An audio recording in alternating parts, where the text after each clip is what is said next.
Hi everybody and welcome back. Today we're going to be looking at the theory of natural selection and how it falls into place when we look at the evolution of a species. It's important to note at the beginning of this video that we are going to be dealing with natural selection, which is a mechanism of evolution. I'm not going to be covering speciation in this video. There will be a separate video for how a new species arises. Keeping that in mind, I want you to remember the following thing throughout the whole video, that natural selection is a mechanism of evolution. It's like a tool that you need in order for a species to evolve. It doesn't always end in a new species arising. And so that's why I've had to separate natural selection and speciation from one another. And that's why you should know that they are not the same thing and that natural selection does not always result in a new species arising. Now, the idea of evolution and natural selection has been changing for some time, and one of the first few people to identify natural selection, but didn't really have a word for it at the time, was Lamarck. Now, Jean-Baptiste Lamarck was a naturalist, and he suggested a mechanism that allowed a species to change over time and ultimately make it best suited for its environment. Now, currently Lamarckism is not a credited source anymore, and it is no longer used to describe natural selection and evolution, but we need to learn it because it ultimately tells us what doesn't produce natural selection and why this doesn't work. And essentially with Lamarckism, he had two laws or principles that explained his idea of evolution. And very famously, he is known for his example of using giraffes. And that's why very often you'll see a lot of giraffe imagery. And I'm going to use the giraffe as an example very soon to explain it. But essentially, if we summed it up in this picture, Jean-Baptiste Lamarck would have said that long-necked giraffes evolved as generations of giraffes stretched their necks to reach higher leaves. Now, if you know anything about genetics, you know that this proposes a bit of an issue because if you change yourself physically, it doesn't necessarily change your genetics. In other words, if you dye your hair pink, your children are not going to have pink hair. And that's not how it works. But unfortunately, Lamarck didn't have any genetics knowledge at the time because that field of study in biology hadn't been developed yet. Instead, he had two other principles. Now, the first law is centered around the idea of use and disuse. And essentially what Lamarck means by that is he believed that if you use a structure more, it will become more developed. And if you use it less, it will become less developed. Now, I know why this might seem like it makes sense. For example, your muscles, if you use your muscles more, they grow and they develop. And if you use them less, they essentially atrophy, which means that they get weaker. But your muscles aren't disappearing. And I think that's the important idea. What he was actually saying was, it's not that you use it more and it gets better. What he's really meaning is that if you were to want to see further, if you strained your eyes to allow you to see further off into the distance, he literally means that your eyes are going to get stronger. You're going to change the physical properties of the lens in your eye, all of the nerve cells in your eye, and it's almost like you can change that. You can make it better. And that's just not possible. Genetically, that's not possible. You can't change your genes and your eyesight through wanting to see further away and using your eyes more. And that's like saying if you don't use your eyes, you're going to lose the ability to see, which is not the case at all. You could be blindfolded for 10 years, and then when you take the blindfold off, you can still have your sight. You won't have lost it in any way. The second law that's linked to Lamarckism is the law of acquired characteristics. And what that means is the characteristics like the using the structure more and making it better or using it less, that is acquired, meaning it's gained during the course of the animal's life, and then it is inherited or it's passed on to the offspring. Now, yet again, we know that this is not true because in genetics, you cannot change your genotype during the course of your life and then pass that on to your offspring. And you certainly can't choose to do that either. We know now with modern science that the only way that you can pass on any changes to your offspring is in your gametes, and it's often a result due to mutation. So it's not necessarily something that you have chosen to change about yourself. And so now how do these two laws apply to his giraffes? And I'm going to use his giraffes as an example. So essentially what he would have said is giraffes would have started off with a short neck, which they actually did. However, what he suggested was they used their necks more and more by stretching them. And over generations, they got longer because they needed to reach the food higher and higher. And so what you had is a use of the neck being used more and stretching it and going further and further. And when that slightly shorter neck giraffe stretched its neck, it somehow changed itself, and that was then passed on to the next generation, and then the next generation, and each generation getting a slightly longer neck than the one before, until we end up with the giraffes that we have today with the longest necks. Now, if you know anything about biology, adding structures to an animal or any organism is very difficult when it's being added out of nothingness. That's like adding an extra vertebra bone in your spinal column, and it's just not possible. You can't think about something and then grow it. And so Lamarckism is not a credited source of evolution. Instead, the most basic and the most commonly used form is Darwinism, which is what we're going to go into next. Now, Darwinism and the idea of what we also call gradualism is a way in which to explain how evolution occurs, and it is linked to also the rate at which evolution occurs. And so Darwinism was proposed by Charles Darwin, and he spent a huge proportion of his life studying animals and figuring out exactly how they actually change over time and what's causing them to change and why are they changing. And so his idea is slightly different when it comes to the giraffes. Instead, Darwin would have said that you had long-necked giraffes, and they are born randomly. In other words, some giraffes have shorter necks and some giraffes have a little bit longer necks. And we can see that in humans as an example. Some humans are shorter than others, some are taller, but they're all still humans. So there's variation. And those who have the longer necks are more successful because they can eat better. They don't have to compete as much. So they produce more offspring. And any organisms that are competing with each other often die and don't survive. And so if you have a longer neck, you have a competitive advantage. And so I'm going to go step by step through natural selection in the future part of this video. But let me just break down a little bit more of this. So sitting around Darwin's central idea is there are four main ideas that guide his explanation. Number one, more offspring are produced than needed. And we see this in many examples of animals. Often animals produce more than 2 offspring, which is more than is necessary, as you only need one to replace each of the parents. Now, within any species, you always need natural variation. And we see this amongst ourselves and humans, but we see that amongst animals as well. Basically, we're looking for differences in height and color and texture, and these little variations between individuals allow for evolution to take hold. Just think of humans. We have a variety of hair colors, skin colors, heights, body weights, eye colors, blood groups. All these variations improve our chances of evolving and surviving. The third important thing is that the environment creates the selective pressure. Now, what that means is, and what Darwin meant is, basically nature selects using selective pressures like predation, competition, parasitism, diseases.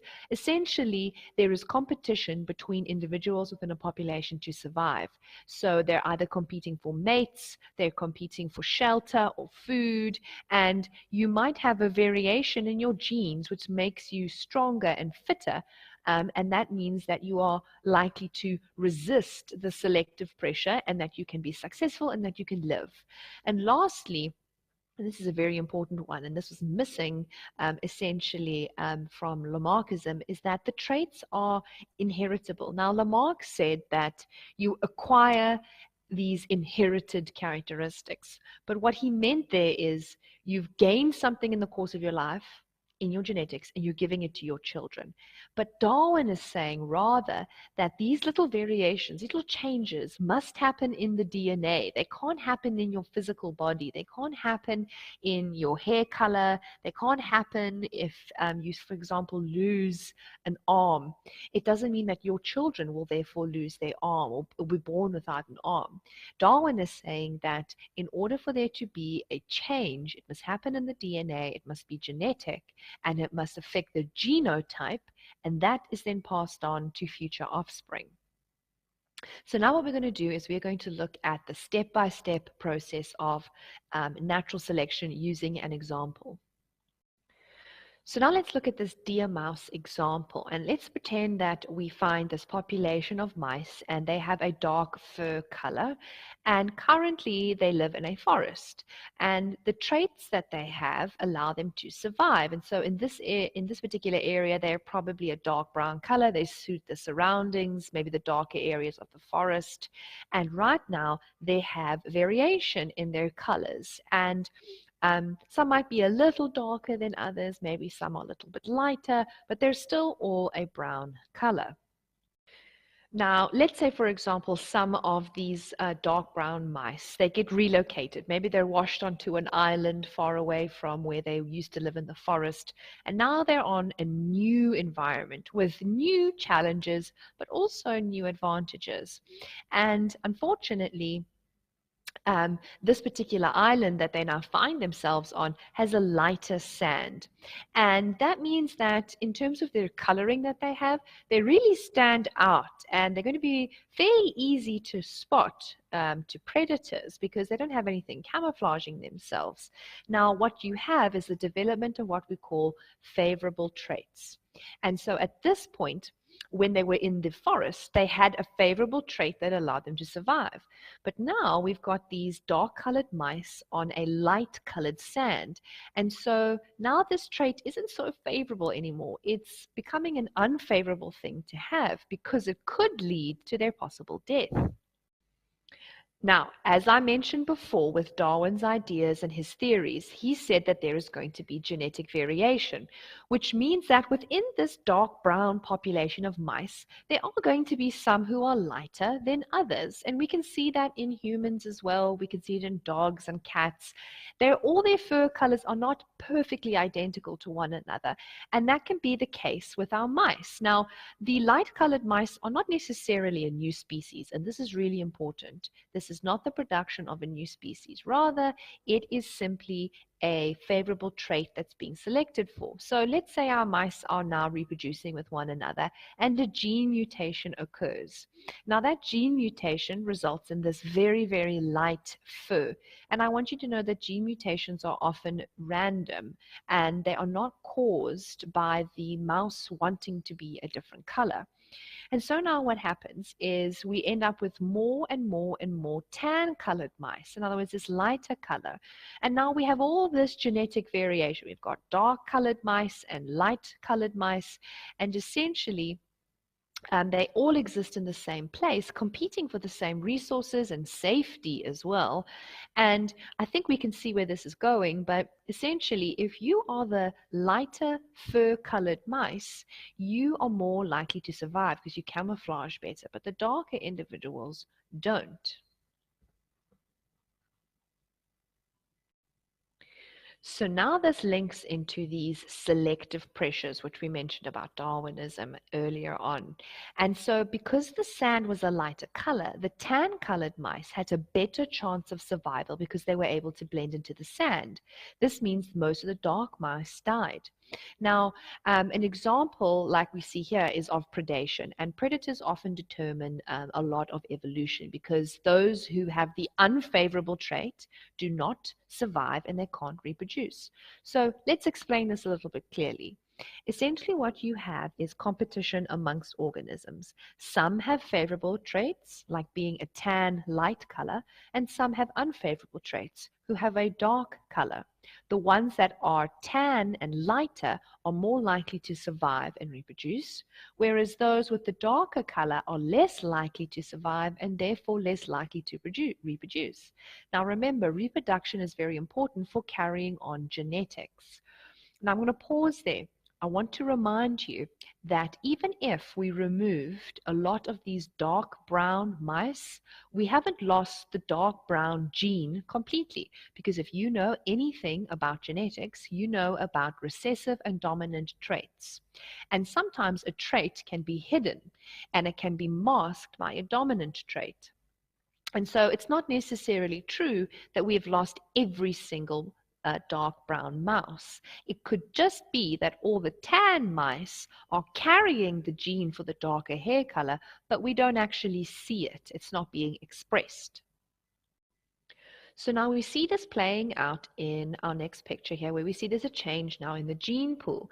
So those survivors that make it to their reproductive stages, they get to pass on their genes, and the genes being those favorable colors, being the lighter of the color. But most of the survivors are tan. Now, there will be more tan mice than the darker brown mice. And this is the favorable trait that we want to pass on. And in other words, it's going to be more frequent. So the frequency of the gene has increased. And we have a bigger population of tan mice than we do the dark brown mice.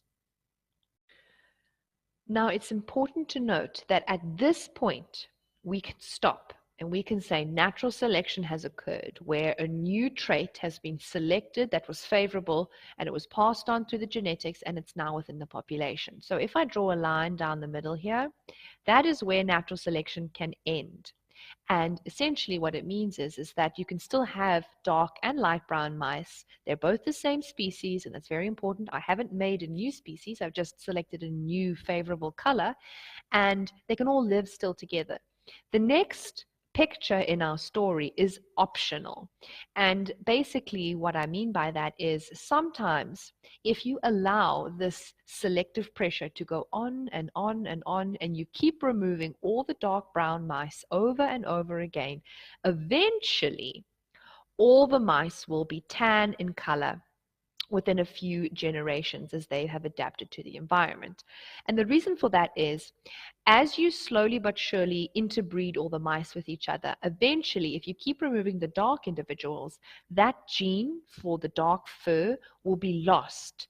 Now, I know that it can be a recessive gene, and we've spoken about this earlier in the video, but recessive genes can eventually be lost if there is nobody else in the population to join your recessive gene with, then you'll never have that trait show up again.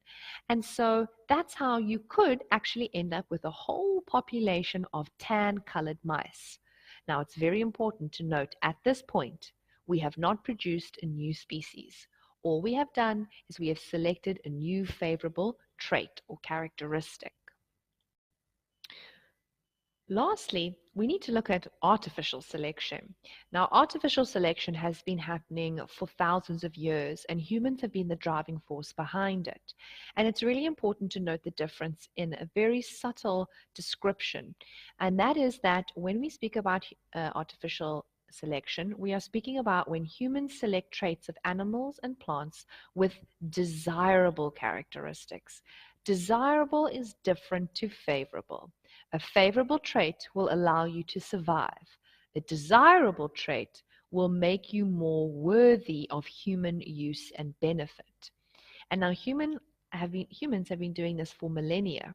An example, like in the photograph alongside, is how we actually ended up with modern corn. And essentially what we did is we actually took a type of grass that made these small seed-like kernels. And over time, we selected the ones that had the tightly packed kernels. We kept these and we bred them, and we bred them over and over again, and we interbred them.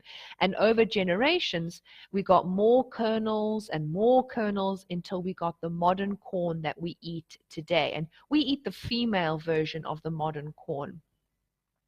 And essentially, how did we do this? Well, all we did was we kept the individuals that gave us the desirable trait we wanted, which was the big kernels, the multiple seeds or kernels located on the same plant. We kept those and we interbred them.